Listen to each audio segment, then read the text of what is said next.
आशीष शर्मा। फिर से आपका स्वागत है आपके फिजिक्स क्लासेज में। आपका चैप्टर जो चल रहा है न्यूमेरिकल्स पार्ट चल रहा है।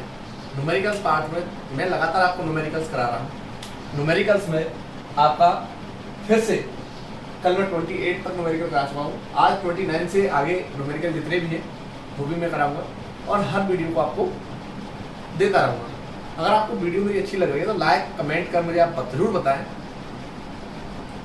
आगे देखिए 29 क्वेश्चन। एक स्थान पर 1000 न्यूटन कूलम का वैद्युत क्षेत्र पूर्व की ओर है, तो इस क्षेत्र में ऐसी वस्तु स्थित है जिस पर बल 10⁶ इलेक्ट्रॉन की अधिकता है। वस्तु पर लगने वाले बल की दिशा और परिमाण दोनों चीज याद करनी है। तो देखिए E दिया है 1000 न्यूटन प्रति कूलम, 1 न्यूटन प्रति कूलम दिया है। अब कह रहा है पूरब की ओर है, वैद्युत क्षेत्र हमारा कह रहा है इधर है पूरब की ओर, ये वैद्युत क्षेत्र है E, वैद्युत क्षेत्र है। अब इस क्षेत्र में ऐसी वस्तु स्थित है जिस पर 10⁶ इलेक्ट्रॉनों की क्या है अधिकता, n = 10⁶। अब अधिकता है, इलेक्ट्रॉन की अधिकता होती है तो आवेश कैसा होता है, आवेश में चार्ज कैसा होता है, ऋणात्मक। कैसा चार्ज होता है, ऋणात्मक। तो ये इधर होगी -q की दिशा, ठीक है। बल की दिशा होगी, किसकी दिशा होगी, बल की दिशा। क्यों होगी, क्योंकि चार्ज कैसा है इस पर, ऋणात्मक आवेश है। अधिकता होने के कारण, अधिकता होने के कारण कैसा होगा, ऋणात्मक आवेश होगा। कैसा होगा, ऋणात्मक आवेश होगा। कैसा होगा, ऋणात्मक। मैंने आपको बताया था जब नंबर ऑफ इलेक्ट्रॉन्स कम होते हैं, नंबर ऑफ इलेक्ट्रॉन्स कम होते हैं तो उस पर कैसा होता है, वो आवेश धनात्मक होता है। और नंबर ऑफ इलेक्ट्रॉन्स अधिक होते हैं तो वो कैसा होता है, ऋणात्मक होता है। अब Q बराबर होता है NE, n की वैल्यू 10⁶, E की वैल्यू 1.6 × 10⁻⁻90। तो ये हो गया 1.6 × 10⁻13 कूलम। पूछ क्या रहा है F बराबर क्या होता है QE, Q की वैल्यू क्या है 1.6 × 10⁻13, E की वैल्यू है 1000, 1.6 × 10⁻10 न्यूटन का बल कहाँ लगेगा, पूरा ये पूरब है, इधर लग रहा है तो कहाँ, पश्चिम दिशा में। किधर, पश्चिम की ओर, पश्चिम की ओर। किधर लगेगा, पश्चिम की ओर। क्वेश्चन नंबर 30 है आपका। 3 माइक्रोकूलम के किसी बिंदु आवेश से 2 मीटर की दूरी पर -2 माइक्रोकूलम बिंदु आवेश वायु में रखा हुआ है। इन दोनों आवेशों से 1 मीटर की दूरी पर स्थित बिंदु पर वैद्युत क्षेत्र की तीव्रता का मान व दिशा ज्ञात करनी है। तो देखो यहाँ 3 माइक्रोकूलम है, यहाँ -2 माइक्रोकूलम है। इन दोनों के जो बीच की दूरी है वो 2 मीटर है। अब ये कह रहा है कि दोनों आवेशों से 1 मीटर दूर, तो 2 मीटर तो मध्य बिंदु हो गया 1 मीटर के लिए। यहाँ क्या हो गया, मध्य बिंदु हमने P मान लिया, तो 1 मीटर तो ये हो गया और 1 मीटर ये हो गया। अब इसके कारण E1 की दिशा ये हो जाएगी और E2 की भी दिशा यही हो जाएगी। तो E1 E2 की दिशा कैसी हो जाएगी, -2 माइक्रोकूलम की ओर। किधर हो जाएगी, -2 माइक्रोकूलम की ओर। तो हमें परिणाम ही निकालना है।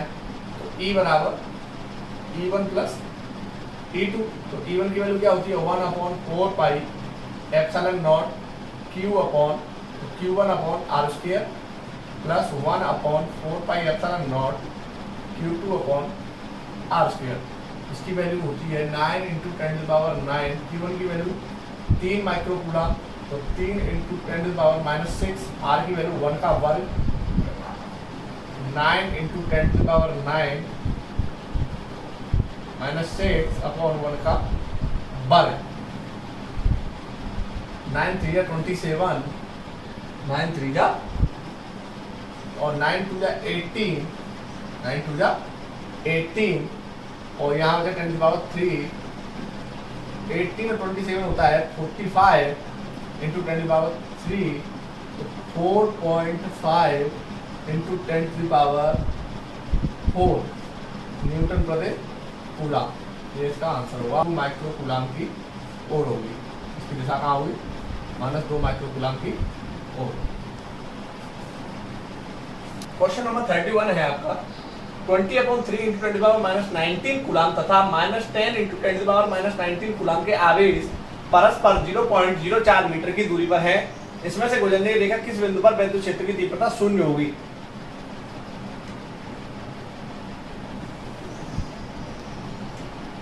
क्वेश्चन 31 दोबारा सुन लो। 20/3 × 10⁻19 कूलाम तथा -10 × 10⁻19 कूलाम के आवेश परस्पर 0.04 मीटर की दूरी पर है। तो देखो ये आवेश और ये आवेश, -10 × 10⁻19 कूलाम का आवेश कितनी दूरी पर है, 0.04 मीटर की दूरी पर है। इनमें से या इनमें को गुजरती रेखा के किस बिंदु पर या इनमें से गुजरने वाली रेखा के किस बिंदु पर विद्युत क्षेत्र की तीव्रता 0 होगी। तो मैंने आपको कल भी बताया था विद्युत क्षेत्र की तीव्रता 0 कब होगी, जब ये कौन सी अवस्था में होंगे, दोनों साम्यावस्था में। कौन सी अवस्था में होंगे, साम्यावस्था में। एक साम्य की अवस्था में होंगे तो विद्युत क्षेत्र की तीव्रता हमने मान ली कि इस बिंदु पर विद्युत क्षेत्र की तीव्रता 0 होगी, माना ओ बिंदु पर। तो ये हो गई x दूरी, तो ये कितनी बचेगी यहाँ 0.04 minus x, 1/4 pi epsilon not 20/3 × 10⁻19 upon x square 1/4 pi epsilon not 10 × 10⁻19 upon 0.04 minus x का होल स्क्वायर। 19 से 19 कट गया, इससे ये कट गया, तो ये हो गया 20/3x स्क्वायर बराबर 10/0.04 माइनस x का होल स्क्वायर। 10 से कट गया 2 बार, तो ये हो गया 2/3x square is equal to 1/0.04 minus x का होल स्क्वायर। इसका क्या ले लूं मैं, वर्गमूल करने पर दोनों पक्षों का,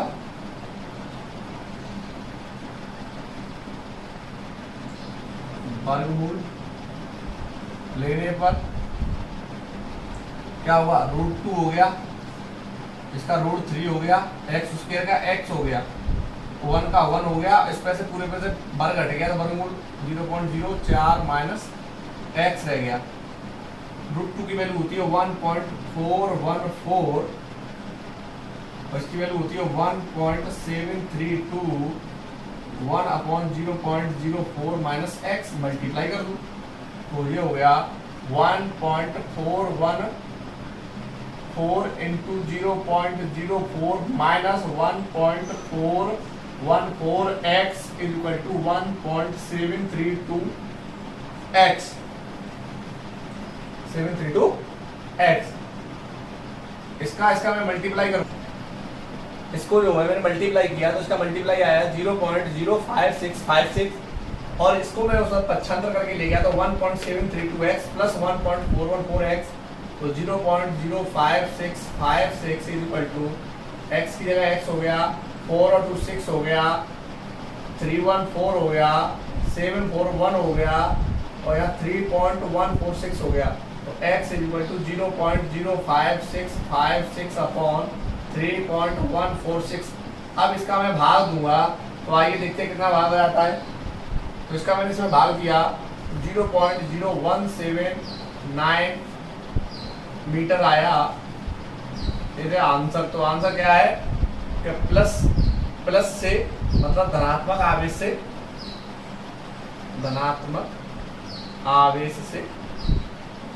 0.0179 मीटर दूरी पर क्या हो जाएगा, विद्युत क्षेत्र की तीव्रता कैसी हो जाएगी, 0 हो जाएगी। क्वेश्चन नंबर 32 क्या कह रहा है, 1000 माइक्रो कूलाम के विपरीत प्रकृति वाले वैद्युत आवेश परस्पर 2 मीटर की दूरी पर स्थित है। ठीक है सर, इनको मिलाने वाली रेखा के मध्य बिंदु पर, पहली कंडीशन कह रहा है इनकी मिलाने वाली रेखा के मध्य बिंदु पर तथा दोनों आवेशों से समान दूरी 4 मीटर पर उत्पन्न वैद्युत क्षेत्रों का परिकलन कीजिए, गणना कीजिए और चित्र की सहायता से परिणामी क्षेत्र की दिशा भी बताइए। दोनों के चित्र भी बनाने हैं। तो इसमें 2 क्वेश्चंस हैं। तो पार्ट फर्स्ट देखो, पहले फर्स्ट पार्ट देखते हैं। फर्स्ट पार्ट में क्या है, 1000 माइक्रोकूलम के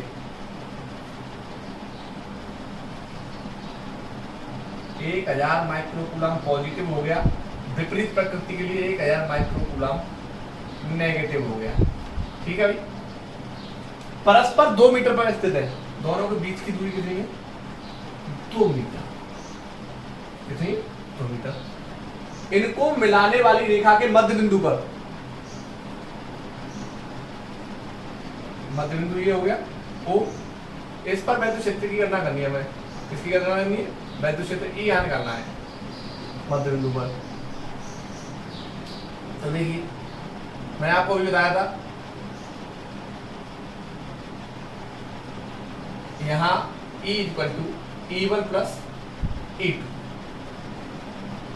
E1 की वैल्यू क्या होती है? 1/4πε0 Q1/r² + 1/4πε0 Q2/r²। 1/4πε0 मैंने कॉमन ले लिया। Q1 की वैल्यू 1000 माइक्रोकूलम। अब मध्य बिंदु की बात कर रहा है तो एक यहाँ हो गया और एक यहाँ हो गया, 1 मीटर पर हो गया। तो 1000 माइक्रोकूलम 1000 × 10⁻6/1 का वर्ग। Q2 भी 1000 × 10⁻6/1 का। इसकी वैल्यू कितनी होती है? 1/4πε0 की 9 × 10⁹। कितना बचा? ये प्लस के 3 माइनस के 6 तो -3 बचा। 1 का फर्क करेंगे 1 हो जाएगा, 1 का भाग देंगे तो यही आएगा। यहाँ भी ये कंडीशन 10⁻³ बचा। 9 × 10⁹, इसमें से मैंने 10⁻³ कॉमन ले लिया तो यहाँ बचा 1, यहाँ बचा 1। तो 9 × 9 प्लस की है 3 तो यहाँ बचा 10⁻6 और 1 1 हो गया 2। तो 9 × 2 18 × 10⁻6, उसको मैं लिख दूं 1.8 × 10⁻, क्या हो जाएगी?